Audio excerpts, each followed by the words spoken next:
प्रिय छात्रों, नमस्कार। मैं Arun Kumar Swami, lecturer electrical engineering, government polytechnic college Bikaner.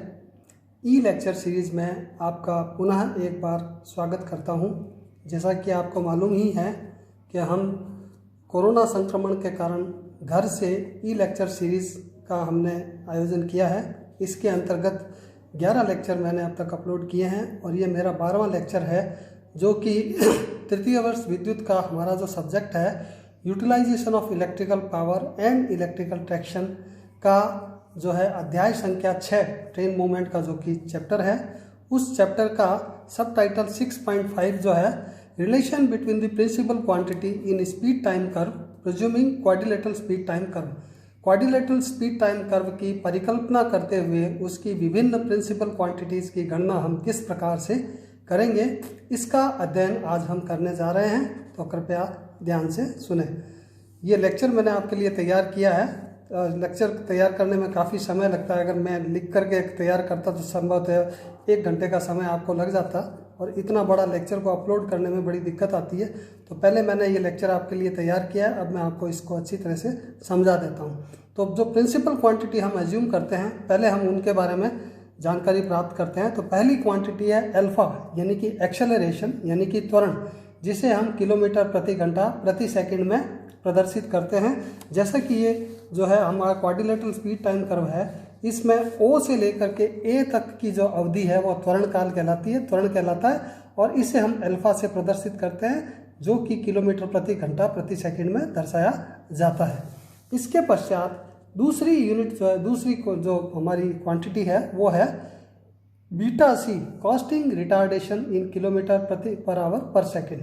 Costing retardation, जब हम शिखर गति ए पर पहुंच जाते हैं और ए पर पहुंचने के पश्चात हमारा त्वरण 0 हो जाता है। और ये चूँकि सबअर्बन सर्विस का एक जो है क्वाड्रिलेटरल स्पीड टाइम कर्व है, और इसमें हम जानते हैं कि शिखर गति पर पहुंचने के पश्चात ट्रेन की पावर विड्रा कर ली जाती है और ट्रेन जो है अपनी मोमेंटम से ही स्वयं गति करती है, और इस दौरान जो है इसकी स्पीड में जो है तेज़ी से कमी आती है। तो ए पर पहुंचने के पश्चात गाड़ी कॉस्टिंग करती है और उसमें गति में कमी आती है, और ये जो मंदन काल जो है उसको, इस मंदन को हम कहते हैं कॉस्टिंग रिटार्डेशन, जिसे हम बीटा सी से प्रदर्शित करते हैं, जो कि किलोमीटर प्रति घंटा प्रति सेकंड में दर्शाया गया है। पॉइंट बी पर पहुंचने के पश्चात जब डेस्टिनेशन के नज़दीक पहुंच जाती है तो ब्रेक अप्लाई किए जाते हैं, और ब्रेक अप्लाई करने पर गाड़ी की गति में तेज़ी से कमी आती है और सी पॉइंट पर पहुंचकर गाड़ी रुक जाती है। तो ये जो पीरियड है ये ब्रेकिंग रिटार्डेशन का है, और बीटा जो है वो ब्रेकिंग रिटार्डेशन है, जिसे हम किलोमीटर प्रति घंटा प्रति सेकंड में प्रदर्शित करते हैं, जो ये दिखा रखा है बीटा। इसके पश्चात जो है हम लेते हैं शिखर गति V1। जब हमारा त्वरण समाप्त हो जाता है, गाड़ी जो है यहाँ पॉइंट ए पर पहुँचती है, ये हमारी शिखर गति V1 है। इसे हम किलोमीटर प्रति घंटा में प्रदर्शित करते हैं, और एक्सेलरेशन के अंत में ये हमारी शिखर गति हमें प्राप्त होती है। इसके पश्चात टर्म है हमारी V2, speed at the end of costing retardation. Costing retardation के अंत में ब्रेकिंग अप्लाई करने से पहले हमारी जो ट्रेन की गति है वो V2 है, और इसे भी हम किलोमीटर प्रति घंटा में प्रदर्शित करते हैं। इसके पश्चात है हमारा actual time T। Actual time T से तात्पर्य है कि गाड़ी जो है पॉइंट O से लेकर के C तक पहुंचने में कुल जितना समय लेती है, उस कुल समय को हम एक्चुअल रनिंग टाइम से प्रदर्शित करते हैं, जिसे सेकंड में हम नापते हैं, और यह जो है T1 + T2 + T3 के योग के तुल्य होता है। इसके पश्चात लेते हैं total distance travelled by the train. Train जो है O से C तक पहुंचने में कुल दूरी किलोमीटर में कितनी तय करती है, यह हम S से मापते हैं। और ये जो क्वाड्रिलेटरल स्पीड टाइम कर्व है, इसका कुल क्षेत्रफल जो है वो ट्रेन के द्वारा तय की गई दूरी को किलोमीटर में प्रदर्शित करता है। अगर हम इस क्वाड्रिलेटरल स्पीड टाइम कर्व का जो है एरिया ज्ञात कर लेते हैं, तो वो एरिया जो है हमारी तय की गई दूरी को प्रदर्शित करता है। अब कुछ और एजम्पशंस हैं। देखिए, T1 एक्सेलरेशन टाइम, O से लेकर के E तक का समय है, वो हमारा एक्सेलरेशन समय कहलाता है, जिस समय हमारी गति अल्फा एक्सेलरेशन से एक्सेलरेट होती है। तो ये जो समय है वो T1 सेकंड में प्रदर्शित करते हैं। T3 breaking retardation time, D से लेकर के सी तक का समय, जबकि हम गाड़ी के ब्रेक अप्लाई करते हैं पॉइंट बी पर और सी पर आके गाड़ी रुक जाती है, तो इस दौरान जो समय जो गाड़ी लेती है डी से सी तक का समय सेकंड में, वो T3 जो है वो हमारा जो है ब्रेकिंग रिटार्डेशन टाइम कहलाता है। और इसके पश्चात लेते हैं T2 कॉस्टिंग रिटार्डेशन टाइम। ई से लेकर के डी तक पॉइंट ए पर जो है पावर विड्रा कर ली जाती है, गाड़ी अपने मोमेंटम से पॉइंट बी तक पहुंचती है, तो पॉइंट बी तक पहुंचने में जो लगा समय है वो हमारा T2 है। इसे हम कॉस्टिंग रिटार्डेशन टाइम कहते हैं और इसे भी सेकंड में नापते हैं। इसके पश्चात अब हम जानते हैं कि हमारा जो एक्सेलरेशन है, त्वरण है, वो T1 बराबर होता है V1 अपॉन अल्फा। V1 हमारी गति है, शिखर गति किलोमीटर प्रति घंटा में प्रदर्शित करते हैं। अल्फा हमारा त्वरण है, वो किलोमीटर प्रति घंटा प्रति सेकंड में प्रदर्शित किया जाता है। किलोमीटर प्रति घंटा को किलोमीटर प्रति घंटा प्रति सेकंड से डिवाइड करते हैं तो समय आता है सेकंड में, जिसे हम त्वरण काल T1 कहते हैं। इसी प्रकार से ब्रेकिंग रिटार्डेशन टाइम T3 वो आता है V2 अपॉन बीटा। V2 जो है पॉइंट बी पर जो हमारी कॉस्टिंग रिटार्डेशन के अंत में जो गति होती है वो V2 होती है। V2 जो कि किलोमीटर प्रति घंटा में है, घंटा है, उसको कॉस्टिंग रिटार्डेशन बीटा जो कि ब्रेकिंग रिटार्डेशन बीटा जो कि किलोमीटर प्रति घंटा प्रति सेकंड है, से हम डिवाइड करते हैं तो समय सेकंड में आता है और वो हमारा ब्रेकिंग रिटार्डेशन टाइम T3 कहलाता है। इसी तरह से हम लेंगे time costing retardation time T2। तो कॉस्टिंग रिटार्डेशन टाइम बराबर है V1 minus V2 upon beta c. V1 minus V2 जो है वो हमारी इफेक्टिव स्पीड है कॉस्टिंग के दौरान। देखिए कॉस्टिंग हमारी पॉइंट ए से शुरू हुई थी, वहाँ हमारी गति थी शिखर गति V1 और बी पर ख़त्म हुई तो वहाँ हमारी गति थी V2। तो हमारे ए से लेकर के बी तक जो इफेक्टिव स्पीड रही वो V1 माइनस V2 रही। तो कॉस्टिंग रिटार्डेशन टाइम जो है हमारा जो T2 जो होगा वो होगा V1 minus V2 upon beta c. Beta c हमारा कॉस्टिंग रिटार्डेशन किलोमीटर प्रति घंटा प्रति सेकंड है। V1 माइनस V2 किलोमीटर प्रति घंटा को किलोमीटर प्रति घंटा प्रति सेकंड से डिवाइड करेंगे तो हमारा कॉस्टिंग रिटार्डेशन टाइम समय T2 सेकंड में आएगा। अब हम गणना करेंगे टोटल डिस्टेंस ट्रेवल्ड।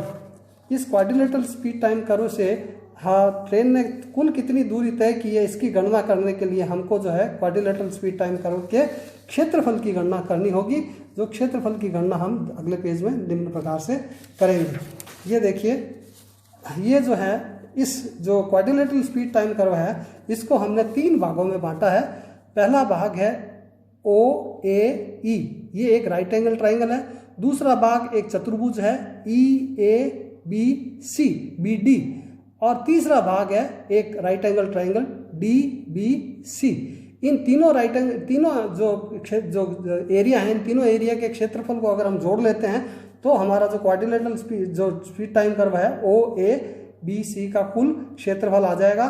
तो हम यहाँ देखिए हम कैसे गणना करेंगे। Area of right angle triangle OAE plus area of चतुर्भुज EABD plus area of right angle triangle DBC, ये राइट एंगल ट्राइंगल का एरिया। तो इन तीनों को हम अगर जोड़ लेते हैं तो टोटल डिस्टेंस ट्रेवल S आ जाएगा। तो टोटल डिस्टेंस ट्रेवल S की गणना करने के लिए S बराबर है, पहला राइट एंगल ट्राइंगल OAE की गणना करने के लिए हमें पता है राइट एंगल ट्राइंगल की गणना कैसे करते हैं, लंब गुणा में आधार बटे 2। लंब हमारा जो है यहाँ पे V1 जो है यहाँ से लेकर के यहाँ तक ये हमारा लंब है और आधार है हमारा T1 सेकंड में है, तो इसको घंटों में परिवर्तित करने के लिए हम इसे 3600 से डिवाइड करेंगे तो ये आ जाएगा हाफ मल्टीप्लाइड बाय लंब V1 गुणा में T1 अपॉन 3600। तो ये इसका कुल क्षेत्रफल आ गया राइट एंगल ट्राइंगल का। अब हमें इस जो चतुर्भुज है इसका एरिया निकालना है, तो इसे हम सिंप्लीफाई कर लेते हैं। यहाँ हमारी स्पीड V1 है और यहाँ हमारी स्पीड V2 है, तो हम औसत स्पीड निकाल लेते हैं V1 प्लस V2। तो ये जो रेखा है ये हमारी औसत स्पीड को दर्शा रही है V1 प्लस V2 को। अब हम जो हमारा जो है चतुर्भुज जो बना है इसका एरिया हम आसानी से निकाल सकते हैं। 2 भुजाओं के गुणनफल के बराबर इसका एरिया होता है। तो पहली भुजा जो है वो V1 प्लस V2 अपॉन 2 है, दूसरी भुजा T2 अपॉन 3600। तो यहाँ एरिया आसानी से निकाल सकते हैं V1 plus V2 upon 2 multiplied by T2 upon 3600। तो ये इस चतुर्भुज जो नया जो चतुर्भुज बना है वो है EFGD का क्षेत्रफल, वो क्षेत्रफल जो है EABD के तुल्य होगा। अब उसके बाद में तीसरा राइट एंगल ट्राइंगल का क्षेत्रफल है वो होगा हाफ मल्टीप्लाइड बाय लंब, यहाँ पर V2 है, ये देखिए ये हमारा V2 जो है ये लंब है और आधार हमारा है T3। तो T3/3600 इसको घंटों में परिवर्तित कर लेंगे, V2 इंटू T3/3600। तो इस प्रकार से हम इसकी गणना करेंगे। अब हम इसको सिंप्लीफाई कर लेते हैं। हाँ, ये हो गया V1 T1 36 को 2 से गुणा किया तो 7200 प्लस V1 इंटू में T2/7200 plus V2 T2/7200 plus V3 T3/7200। ये हमने इसको सिंप्लीफाई कर लिया। अब हम जो है V1 और V2 के टर्म को अलग कर लेते हैं। तो V1/7200 ब्रैकेट में रहेगा T1 plus T2 plus V2/7200 bracket में रहेगा T2 प्लस T3। ठीक है ना। हम ये जानते हैं कि T1 plus T2 plus T3 बराबर है T के तुल्य टोटल टाइम के। तो हम इससे जो है, जो हमारे जो इक्वेशन 1 में जो हमारी वैल्यू आई थी T1 प्लस T2 और T2 प्लस T3 की गणना करेंगे तो T1 प्लस T2 आ जाएगा T माइनस T3। इसी प्रकार से T2 प्लस T3 आ जाएगा T माइनस T1। तो ये जो T1 प्लस T2 और T2 प्लस T3 की जो वैल्यू जो है, इस वैल्यू को हम इक्वेशन नंबर फर्स्ट में जो है रख देंगे। तो हम जब ये वैल्यू इक्वेशन नंबर फर्स्ट में रखते हैं तो हमारी गणना इस प्रकार हो जाती है, S is equal to V1/7200। अब T1 प्लस T2 जो हमारा T1 प्लस T2 था उसकी जगह हम रख देंगे T minus T3 plus V2/7200 और T2 प्लस T3 की जगह हम रखेंगे T माइनस T1। तो T माइनस T1 हमने रख दिया। अब हम इसको सिंप्लीफाई कर लेते हैं। तो सिंप्लीफाई करने के लिए हम देखते हैं कि S is equal to V1/7200 T multiply कर दिया plus V1 T3/7200 plus V2 T/7200 minus V2 T1/7200। अब ये देखिए जो कैपिटल T और कैपिटल T टर्म है उनको अलग कर लेते हैं। तो S is equal to T/7200 bracket में रह जाएगा, इधर से V1 ले लेंगे और इधर से V2। तो ये आ गया V1 plus V2 minus as it is रख दीजिए V1 T3/7200 minus V2 T1/7200। तो ये गणना जो है यहाँ तक हम पहुँच गए हैं। अब इसके पश्चात देखिए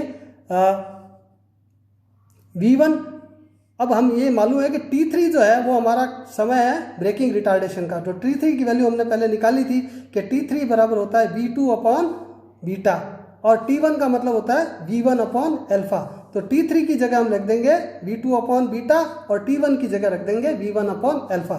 तो यहाँ पर वैल्यू हमने यहाँ पे रख दी है। तो ये आ जाएगा S is equal to T/7200 V1 plus V2 minus V1 V2/7200 beta. यहाँ पे T3 की वैल्यू रखी V2/बीटा माइनस T1 की वैल्यू रख दी V1/अल्फा, V1 V2/7200 अल्फा। अब हम यहाँ देख रहे हैं दोनों में V1 V2 और 7200 कॉमन है। तो हम इसको कॉमन ले लेते हैं। T/7200 V1 plus V2 minus V1 V2/7200 bracket में रह गया 1/अल्फा प्लस 1/बीटा। तो टोटल डिस्टेंस ट्रेवल की गणना हम इक्वेशन नंबर 2 से कर सकते हैं। अब हम जानते हैं, हमने पहले निकाला था कि जो टोटल जो अब हमारा जो है कॉस्टिंग रिटार्डेशन का समय जो है T2 बराबर है effective speed V1 minus V2 upon costing retardation जो है बीटा सी। ये हमें मालूम है। तो इसको सिंप्लीफाई करेंगे तो बीटा सी इंटू में T2 बीटा सी इंटू में T2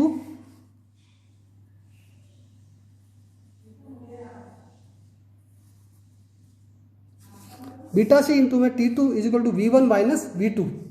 तो V2 जो है V2 को इधर ले जाएंगे, बीटा सी T2 को इधर ले आएंगे। तो V2 is equal to V1 minus T2 beta c. अब हमें मालूम है कि T2 बराबर क्या होता है T1 plus T2 plus T3 is equal to capital T। तो T2 बराबर आ जाएगा T minus T1 plus T3। ये हम आसानी से निकाल सकते हैं। अब इसके पश्चात हम V2 की गणना करेंगे। तो T2 की वैल्यू यहाँ रख देते हैं V2 is equal to V1 minus beta c bracket में T2 की जगह रख दिया T minus T1 plus T3। अब हमें T1 की वैल्यु मालूम है V1/अल्फा होती है और T3 की वैल्यू होती है V2/बीटा। तो अब V2 बराबर आ जाएगा V1 minus beta c bracket में T माइनस V1/अल्फा माइनस V2/बीटा।